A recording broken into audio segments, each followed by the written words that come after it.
तो नमस्कार दोस्तों, परमा एजुकेशन के यूट्यूब चैनल पे आप सभी दोस्तों का स्वागत करते हैं। जैसा कि आप लोगों ने थंबनेल में देखा कि बीपीएससी टीआरई 3.0 में सिर्फ एक ही किताब से 27 प्रश्न बन गए थे और वो 27 के 27 प्रश्न कौन से थे साक्ष्य के साथ आप लोगों को समझ रखेंगे। और वो एनसीईआरटी की किताब कौन सी है जिसे आप लोगों को टीआरई 4 में भी उसी किताब से पढ़ाई करनी है ताकि आपका सिलेक्शन हो जाए। तो आगे बढ़ते हैं, लेकिन आगे बढ़ने से पहले बता दें कि जो लोग नए हैं अभी तक हमारे चैनल को सब्सक्राइब नहीं किया तो सब्सक्राइब करिए, साथ ही बेल आइकन का बटन दबा लें ताकि लाइव आने पर आप लोगों के पास एक छोटा सा नोटिफिकेशन पहुंच जाए। शेयर कर दीजिए अपने अपने ग्रुप में ताकि अधिक से अधिक लोग हमारे चैनल से जुड़ सकें। तो सभी प्रश्नों को हम साक्ष्य के साथ रखेंगे। तो पहला जो प्रश्न हमारा बना था 145 का कि 1885 में भारतीय राष्ट्रीय कांग्रेस की स्थापना किसने की थी। तो इसका जो उत्तर आया था उपयुक्त में से कोई भी नहीं।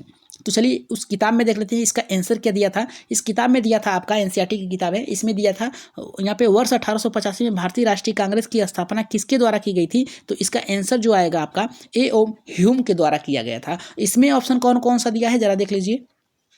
इसमें यह दिया गया था कि सुरेंद्रनाथ बनर्जी ने किया था, दूसरा कह रहा है कि गोपाल कृष्ण गोखले ने, तीसरा कह रहा है दादा भाई नौरोजी। लेकिन हमारा उत्तर जो आएगा यहाँ पे उपयुक्त में से कोई नहीं। इसका आंसर जो था आपका ए ओ ह्यूम के द्वारा किया गया था 1885 में भारतीय राष्ट्रीय कांग्रेस की स्थापना। अब नेक्स्ट प्रश्न कौन सा आया था उसे भी देख लेते हैं। नेक्स्ट प्रश्न हमारे यहाँ पे 86वां है। 86 का प्रश्न हमारा ये बना था कि निम्नलिखित में से कौन भारतवर्ष के प्रथम निर्विरोध सर्वसम्मिलित से निर्वाचित राष्ट्रपति हुए थे। तो इसका जो आंसर आया था आपका नीलम संजीव रेड्डी थे। चलिए उत्तर देख लेते हैं उस किताब में क्या दिया है।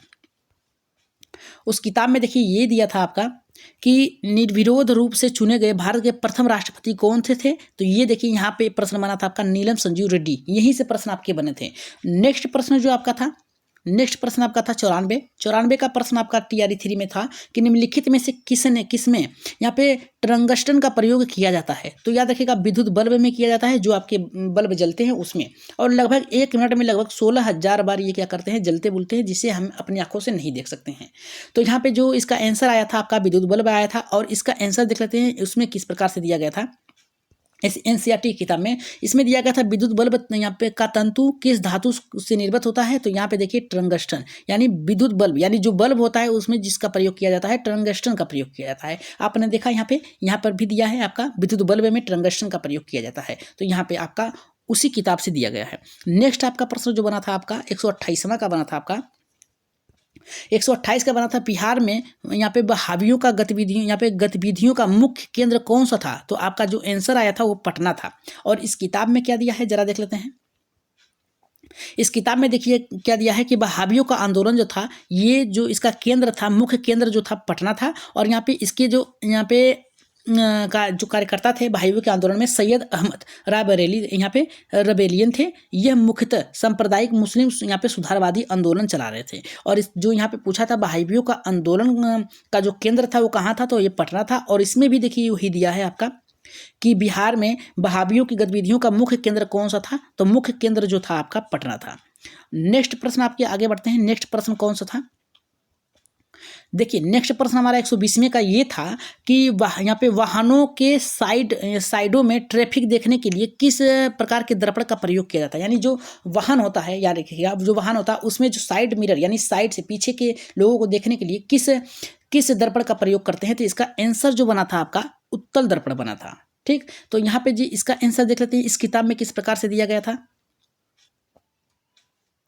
देखिए यहाँ पे क्या दिया है, यहाँ पे दिया है वाहनों में पृष्ठ दृष्टि, यहाँ पे कह रहा है कि पृष्ठ दृष्टि दर्पण यानी साइड मिरर को देखने के लिए यहाँ पे क्या दिया, दृश्यात्मक लोगन यानी उत्तर दर्पण का यहाँ पे प्रयोग किया गया था। तो आप देख सकते हैं इस किताब में हूबहू मिलते जुलते रहे हैं प्रश्न, क्योंकि यहीं से प्रश्न आपके बन रहे हैं। तो आपको इस किताब को पढ़ना ही होगा। और 4 के लिए याद रखिएगा टीआरई 4 के लिए यहाँ पे दिया है वाहनों में साइड मिरर ट्रैफिक को देखने के लिए किस दर्पण का प्रयोग किया जाता है। तो उत्तल दर्पण दिया गया है। और इसमें भी देख लीजिए आप लोग उत्तर दर्पण ही दिया गया है।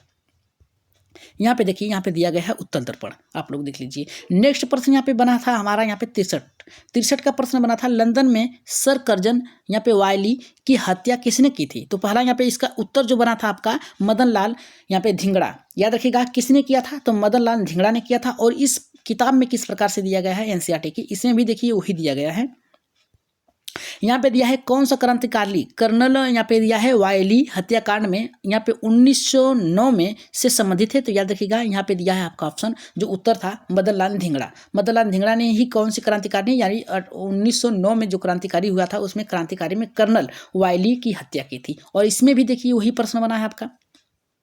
देखिए लंदन में सर कार्जन वायली की हत्या किसने की थी? तो मदन लाल धिंगड़ा ने किया था। और ऑप्शन आपके जो उत्तर इससे मिलते जुलते रहे हैं, देखिए यहाँ पे सेम टू सेम वही प्रश्न आपके आए हैं, वही उत्तर यहाँ से मिलता हुआ आपका आया है मदन लाल धिंगड़ा।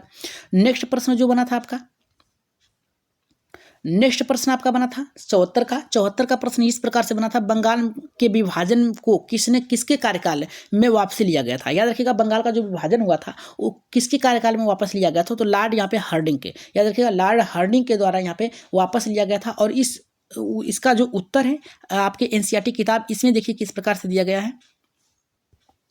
यहाँ पे दिया गया है कि लॉर्ड कर्जन द्वारा यहाँ पे 1905 में किया गया बंगाल विभाजन वर्ष 1911 में लॉर्ड हार्डिंग के कार्यकाल में रद्द कर दिया गया था। यहाँ पे देखिए सीधे सीधे आपको उत्तर मिलते हुए दिख रहे हैं कि यहाँ पे जो बंगाल विभाजन था किसके द्वारा रद्द कर दिया गया था? तो आप देख सकते हैं लॉर्ड कर्जन द्वारा वर्ष 1905 में किया गया था, यानी उसके विभाजन को लाया गया था। लेकिन बंगाल विभाजन के वर्ष यहाँ पे दिया है आपके 1911 में लॉर्ड हार्डिंग के कार्यकाल में रद्द भी कर दिया गया था। तो इसका उत्तर देख लेते हैं आप लोग किस प्रकार से बना है आपका। यहाँ पे देखिए उत्तर यहाँ पे दिया है बंगाल में विभाजन में किसके कार्यकाल में वापसी लिया गया था? तो आप देख सकते हैं लॉर्ड हार्डिंग के। और आपके जो एनसीईआरटी किताब है यहाँ से भी देखिए डायरेक्ट लिया गया है आपके यहाँ पे। नेक्स्ट प्रश्न आपके जो बन रहे हैं यहाँ पे 22वें का कह रहा है, यहाँ पे 22वां का प्रश्न कह रहा है यहाँ पे कि महात्मा गांधी के राजनीतिक गुरु कौन थे? तो यहाँ पे कह रहा है उत्तर जो हमारा बना था यहाँ पे गोपाल कृष्ण गोखले थे। और उत्तर आप लोगों की इस किताब में किस प्रकार से दिए गए हैं ये भी देख लीजिए आप। यहाँ पे दिया गया है महात्मा गांधी के राजनीतिक गुरु कौन थे? तो यहाँ पे देखिए दिया गया है इस किताब में कि गोपाल कृष्ण गोखले थे।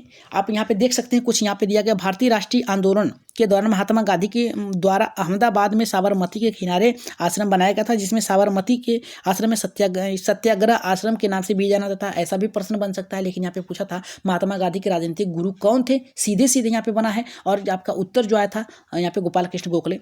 महात्मा गांधी के राजनीतिक गुरु कौन थे? और आप प्रश्न में देखिए इसका यहाँ पे डायरेक्ट वही पूछा है कि महात्मा गांधी के राजनीतिक गुरु कौन थे? तो गोपाल कृष्ण गोखले थे। आप देख सकते हैं डायरेक्ट उसी किताब से बन गया है 27 प्रश्न। 27 प्रश्न बन गए हैं और भी प्रश्न हैं। नेक्स्ट आपका जो प्रश्न बना था आप देख सकते हैं यहाँ पे कि निम्नलिखित में से कौन सा नवीनीकरण का ऊर्जा का स्रोत है? तो पहला करा है कोयला, नाभिकीय, पेट्रोलियम। उपयुक्त में से कोई नहीं, तो उपयुक्त में से कोई भी नहीं हो सकता है, क्योंकि किस प्रकार से है याद रखिएगा यहाँ पे नवीनीकरण करणीय ऊर्जा की बात किया है आपका। तो नवीनीकरण ऊर्जा की बात करेंगे तो यहाँ पे देखिए दिया है कि नवीनीकरण ऊर्जा में कौन कौन से आते हैं। यहाँ पे सौर ऊर्जा आता है, पवन ऊर्जा आता है, जल ऊर्जा आता है, बायोगैस आता है, भूतापीय ऊर्जा आता है, कचरे से उत्पन्न ऊर्जा आती है, ज्वारीय ऊर्जा आती है। लेकिन उसमें ऑप्शन में दिया था आपका कोयला दिया था, पेट्रोल दिया था, प्राकृतिक गैस दिया, परमाणु दिया था, गैस। लेकिन इसका आंसर जो था आपका ये था आपका देख सकते हैं सौर ऊर्जा है जो आपका नवीनीकरण ऊर्जा संसाधन है। और पवन ऊर्जा है आपकी जो सौर ऊर्जा मतलब आपके जो सूर्य से प्राप्त होती है सौर ऊर्जा, पवन ऊर्जा जो हवाओं से, जल ऊर्जा जो जल से, बायोगैस से आपके गोबर से, भूतापी जो आपका हीट होता है धरती उससे, कचरे से उत्पन्न, ज्वारीय उत्पन्न, इन सब से। लेकिन अनवीनीकरण जो होता है कोयला होता है, पेट्रोलियम होते हैं और प्राकृतिक गैस होते हैं। यहीं पर देख सकते हैं आप 52वां का जो आंसर दिया गया था यहाँ पे आपका आंसर जो आया था उपयुक्त में से कोई भी नहीं। नेक्स्ट जो आपका बना था यहाँ पे 32 का जो बना था आपका देख सकते हैं एक विद्युत फ्यूज किस प्रकार का प्रभाव कार्य करता है। तो पहला यहाँ पे इसका आंसर जो आया था आपका विद्युत धारा का तापीय प्रभाव, विद्युत धारा का तापीय प्रभाव से आया था। और ये उत्तर जो आपका बना था आपका देख सकते हैं इस किताब में। देखिए यहाँ पे दिया क्या दिया है, यहाँ पे एक विद्युत फ्यूज किस प्रकार का प्रभाव करता है, विद्युत धारा तापीय प्रभाव। तो यहाँ पे देखिए यहाँ पे दिया है, ये देखिए आपका दिया है आंसर आपका यहाँ से बना है। इसका थोड़ा सा प्रश्न बदल दिया गया है लेकिन वही है। फ्यूज में उत्पन्न होने वाले तार का क्या विशेषता होती है? तो यहाँ पे देखिए उच्च प्रतिरोधक शक्ति का निम्न गलनांक होता है। यही आपका आंसर सही होगा। और यहाँ पर भी ऑप्शन आपका ये बना था कि एक विद्युत फ्यूज में किस प्रकार की कार्य करता है। तो आपका यहाँ पे दिया है यहाँ पे विद्युत धारा का तापीय प्रभाव यानी उच्च तापीय प्रभाव। और यहाँ पे देखिए रासायनिक तो हो नहीं सकता है, चुंबकीय प्रभाव हो नहीं सकता है। इस आधार पर ये तीसरा भी गलत हो, चौथा भी गलत होगा और पाँचवा भी। लेकिन इसका आंसर जो आया था आपका चौथा विद्युत धारा का तापीय प्रभाव। और नेक्स्ट प्रश्न जो बना था हमारा यहाँ पे देख सकते हैं 49 का ये प्रश्न भी बहुत ही बेहतर है। कह रहा है शांत घाटी यानी साइलेंट वैली किस राज्य में स्थित है? तो इसका आंसर जो बना था आपका केरल में बना था। ठीक, कहाँ बना था? केरल इसका आंसर बना था। और इस किताब में किस प्रकार से दिया गया है, इस किताब को भी देख लीजिए आप लोग।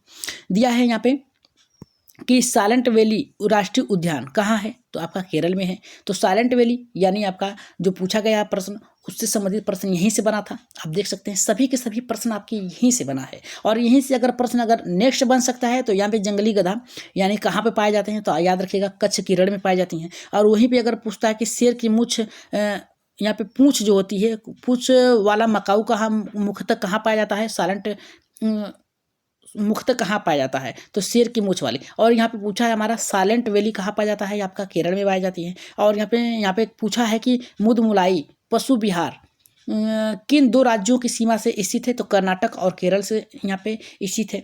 इस प्रकार से प्रश्न आपके बन सकते हैं। नेक्स्ट हमारा कह रहा है यहाँ पे 139 का हमारा कह रहा है कि भारत देश की अधिकतम अंतर्राष्ट्रीय सीमा किससे लगी? यानी भारत की जो राष्ट्रीय अंतर्राष्ट्रीय सीमा है किस देश से लगी हुई है? यहाँ पे पाकिस्तान के साथ है नहीं, नेपाल के साथ है नहीं, बांग्लादेश के साथ ही हमारी है। याद रखिएगा समुद्री और यहाँ पे तटीय दोनों इसी के साथ लगी हुई है, याद रखिएगा। तो इसका आंसर जो बना था हमारे यहाँ पे बांग्लादेश के साथ बना था। और यहाँ पे आंसर जो आया था हमारे यहाँ पे इस किताब में क्या दिया है, इस किताब में भी देख लीजिए, दिया है बांग्लादेश भारत के साथ सबसे लंबी अंतर्राष्ट्रीय सीमा बनाता है या फिर साझा करता है यहाँ पे। लेकिन अगर प्रश्न बनता है कैंपियन सागर किस देशों की सीमा से स्पर्श करती है? तो याद रखिएगा अजरबैजान, कजाकिस्तान, यहाँ पे तुर्कमेनिस्तान, ईरान और रूस के साथ यहाँ पे करती है। लेकिन हमारा आंसर जो यहाँ पे बना था आपका ये वाला कि बांग्लादेश भारत के साथ सबसे लंबी अंतर्राष्ट्रीय सीमा को साझा करता है या फिर बनाता है।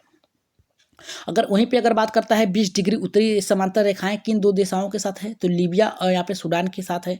इजराइल की सीमाएं किन किन देशों से मिलती है? तो ये भी आपको इस किताब में मिल जाएगा। और यहाँ पे हमारा प्रश्न जो बना था भारत देश की अधिकतम अंतर्राष्ट्रीय सीमा किससे साझा करती है? तो आपका जो आंसर आएगा हमारा यहाँ पे बांग्लादेश के साथ आएगा। नेक्स्ट हमारा जो प्रश्न बना था आपका ये बना था, बहुत ही महत्वपूर्ण ये प्रश्न था आपका। ये प्रश्न था ग्रीनविच माध्य समय यानी GMT से भारतीय मानक समय IMT कितना आगे है? तो पहला कर रहा है हमारा आंसर बना था यहाँ पे 5.5 घंटे, दूसरा हमारा कह रहा है 6 घंटे, तीसरा कह रहा है कि 5 घंटे, चौथा कह रहा है कि उपयुक्त में से कोई नहीं, और यहाँ पे पांचवा कह रहा है उपयुक्त में से कोई भी नहीं। तो इसका जो आंसर बना था हमारे यहाँ पे 5.5 घंटे बने थे, याद रखिएगा। और यही आंसर देखिए आपके NCERT इस किताब में किस प्रकार से दिया है।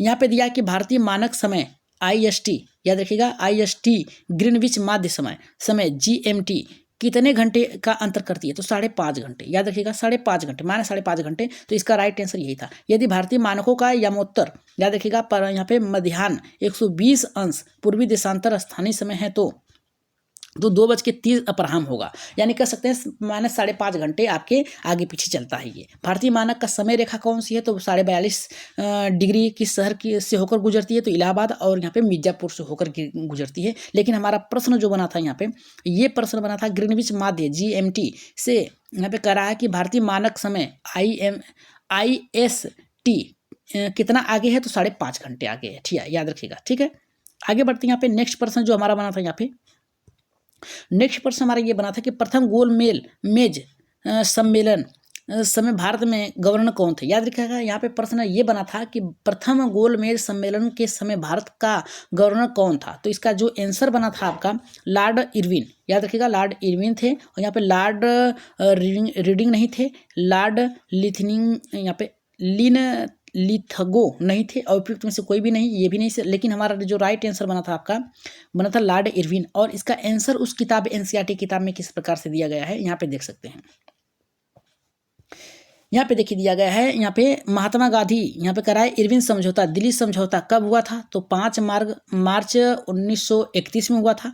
महात्मा गांधी इरविन समझौता किस आंदोलन में यहाँ पे स्थगन किया जाना प्रस्तावित था? तो यहाँ पे रखिएगा, यहाँ पे देखिए यहाँ पे दिया है सविनय अवज्ञा आंदोलन। यहाँ पे भारतीय राष्ट्रीय कांग्रेस के प्रतिनिधि किस गोलमेज सम्मेलन में शामिल हुए थे? द्वितीय गोलमेज सम्मेलन में। और यहाँ पे कहा है, यहाँ पे नेक्स्ट कहा कि द्वितीय गोलमेज सम्मेलन में भाग लेने के लिए महात्मा गांधी मुंबई से लंदन MS राजपुताना नामक जलयान से गए थे और वे लंदन में किंगलेस हॉल में ठहरे हुए थे। लेकिन हमारा ये बना है, हमारा प्रश्न ये बना था हमारा कि प्रथम गोल सम्मेलन किसके समय में भारत के गवर्नर कौन थे, तो यहाँ पे देखिए, यहाँ पे दिया है महात्मा, यहाँ पे इरविन समझौता 1800, यहाँ पे करा कि 1931 में यही थे आपके, ठीक है, इरविन।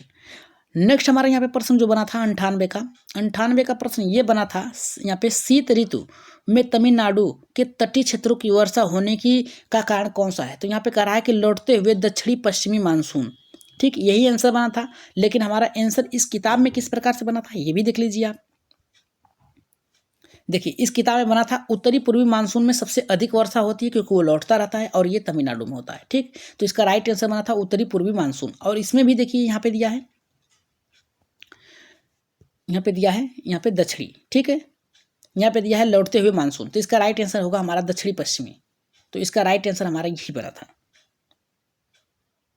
उत्तरी और दक्षिणी यहाँ पे दिया था और तमिलनाडु में है। तो राइट आंसर जो गया था हमारे यहाँ पे तमिलनाडु के साथ गया था। आगे बढ़ते हैं, नेक्स्ट प्रश्न जो हमारा बना था 105 का, ये भी प्रश्न देख लीजिए आप लोग किस प्रकार से बना है। कह रहा कि दिल्ली के लाल किले में आज़ाद हिंद फौज का प्रसिद्ध मुकदमा हुआ था, वो कब हुआ था, तो याद रखिएगा ये 1945 में हुआ था। और इसमें कौन कौन से लोग शामिल थे ये भी आपको इस किताब में दिया रहेगा। तो देखिए यहाँ पे दिया है आज़ाद हिंद फौज या फिर वेलेज योजना के शाही नौकरशाह विद्रोह। इसमें दिया है कि ब्रिटिश सरकार ने आज़ाद हिंद फौज में, यहाँ पे थोड़ा सा बड़ा कर लेते हैं, आप लोग देख लीजिए।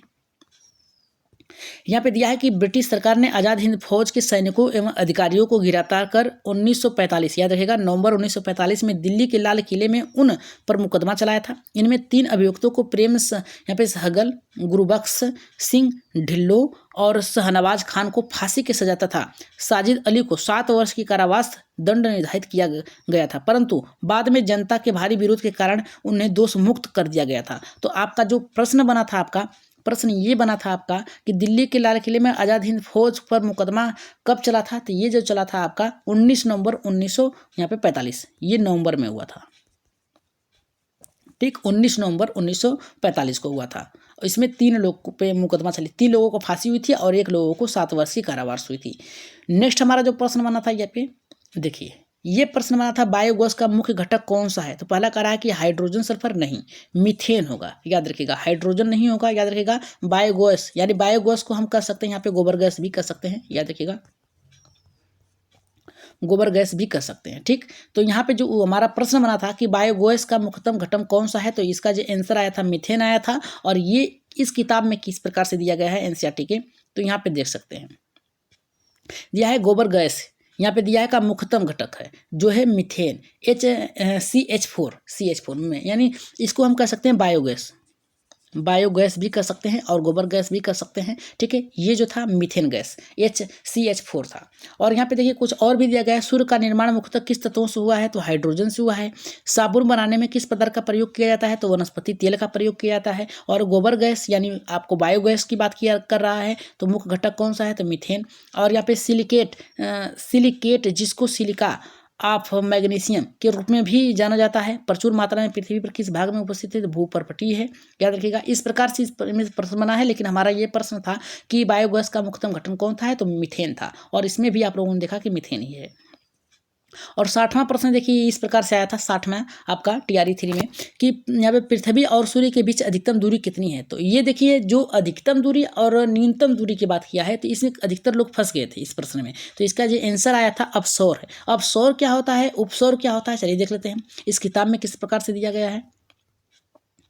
देखिए इसमें दिया गया है, यहाँ पे दिया गया है कि उपसौर क्या होता है, ठीक। यहाँ पे दिया गया है उपसौर क्या होता है, तो उपसौर क्या होता है थोड़ा यहाँ पे देख लेते हैं। यहाँ पे दिया पृथ्वी पर जब सूर्य निकटतम दूरी पर होता है तो उसे उपसौर कहते हैं।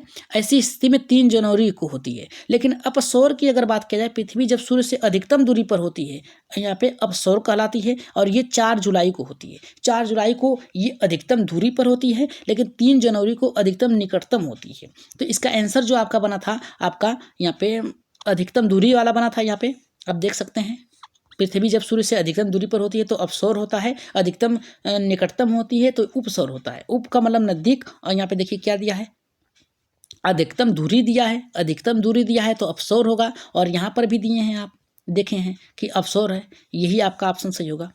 इस प्रकार से इस किताब में दिया गया है। नेक्स्ट जो आपका बन रहा है कि कौन सी किताब आपको पढ़नी चाहिए, तो ये देखिए आपका किताब जो है यही आपका किताब है, एनसीईआरटी की है, सार संग्रह, कक्षा आपकी 6 से 8 तक के लिए है। यहाँ पर भी कक्षा 6 से आपके 1 से 5 तक के भी आपको यही पढ़ना है। महेश कुमार वर्णवाल की किताब ये है, याद रखिएगा। ये बहुत ही महत्वपूर्ण किताब है, आपको पढ़नी चाहिए। और किसी भी चैनल का आपको पेड क्लास नहीं लेना है, खुद से पढ़नी है, इतना याद रखिएगा। ये महेश कुमार वर्णवाल की है किताब, बहुत ही महत्वपूर्ण है। आप देख सकते हैं यहाँ पर भी आपके महेश कुमार वर्णवाल की जो सार संग्रह है, वन लाइनर क्वेश्चन है, इतना याद रखिएगा आप लोग। तो आज की आपके क्लास कैसी लगी आप लोग बताइएगा। आपके मत सुझाव रख से कि अगली क्लास जो चलाई जाए किस पे, एनसीईआरटी बेस पे चलाई जाए या फिर क्वेश्चन या फिर प्रीवियस मॉडल पेपर पे चलाई जाए। तो अपना उत्तर कमेंट बॉक्स में जरूर दीजिएगा। मत जरूर दीजिएगा कि आज की जो ऑथेंटिक जानकारी लेकर आई गई है किस प्रकार से आप लोगों के लिए सही है और ये किताब आप लोगों के लिए कितना साबित हो सकती है। आप लोगों ने देखा कि बीपीएससी टीआरई 3 में सिर्फ एक ही किताब से 27 प्रश्न आ गए थे। तो 27 प्रश्न हूबहू मिलते हुए आए थे और वहीं से उठाए गए थे प्रश्न। तो बस आपके क्वेश्चन थोड़ा इधर उधर हो सकता है, लेकिन प्रश्न वही थे। आप लोगों ने देखा वन लाइनर क्वेश्चन है, आपको ये किताब लेनी चाहिए यहाँ पे महेश कुमार वर्णवाल की। और जाते जाते चैनल को सब्सक्राइब जरूर करिएगा, परमा एजुकेशन चैनल को। तो आपके सपोर्ट की जरूरत है। तो आज के लिए इतना ही, धन्यवाद।